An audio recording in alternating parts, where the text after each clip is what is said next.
Hi guys! Today I'm reviewing the Aroma Glass Electric Kettle. This is a sample Aroma sent me for the review. It measures 9 inches tall and about 9 inches wide. The cord length is 30 inches. This unit comes with an instruction manual. The glass kettle holds a maximum of 7 cups. There are cup markings on one side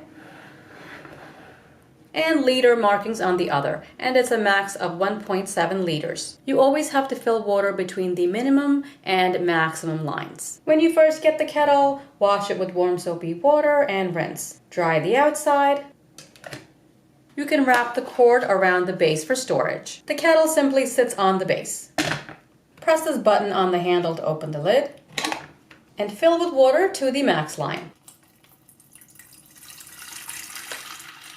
Close the lid, plug the unit in, turn the dial to boil, and push down the switch to turn the unit on.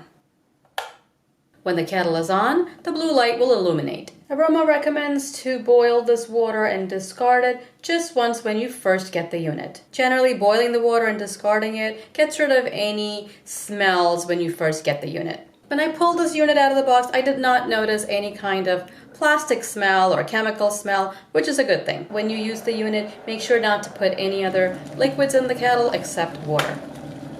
Once the kettle reaches a full boil, the light will go off and the unit will stop heating. I'll discard this water and boil fresh water for tea. The steel and glass parts of the unit will get very hot, so be careful. The handle stays cool and is comfortable to hold. There is a removable filter right here. You can pull it up and rinse it off after each use. Before boiling water again, slide the filter and it locks into place. There's a little tab in here and this slot locks into the tab. You can adjust the temperature with this dial from warm, which is a low boil, to a full boil all the way down to the right. I filled the water to the max of 7 cups. I'll turn the knob to a full boil all the way to the right and press the power switch down. The blue light illuminates and I've set a timer to see how long it'll take to boil the 7 cups of water. Distilled water is recommended for this kettle. I didn't have any distilled water, so I'm using filtered water. When the water came to a full boil, the kettle turned off automatically. It took 7 minutes for the 7 cups of water to come to a full boil. I'll use this water for my tea. And I also have a cup with hot cocoa mix.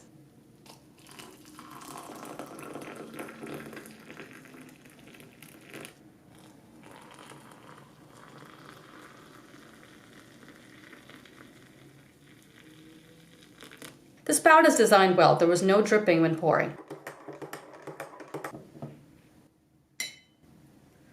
I don't smell any plasticky smell from the water. Probably because the water doesn't come into contact with any plastic. The only plastic here is in the lid right here, and some of the condensation will fall into the water, but the water is not touching the plastic. The plastic is BPA free. After you're finished, discard any water that's left in the kettle. And when the kettle's cool, pull up the filter, wash the filter, and slide it back in. If there is any scale buildup in the kettle, you can clean it by boiling water and adding a cup of vinegar. Soak it overnight and rinse the kettle out. I like the design of the kettle. It's very clean and neat with the steel and glass, and the unit feels very sturdy. And the automatic shutoff is a good safety feature. I'm sure many of us have put water on to boil, forgotten about it, and burned a pot. You can use the boiled water for tea, hot cocoa, oatmeal, instant soups. You can get a lot of use out of this kettle. If you want to try out this kettle, I've put a link in the description below. As always, I hope you found this review helpful. Subscribe and I'll see you next time. Thanks for watching.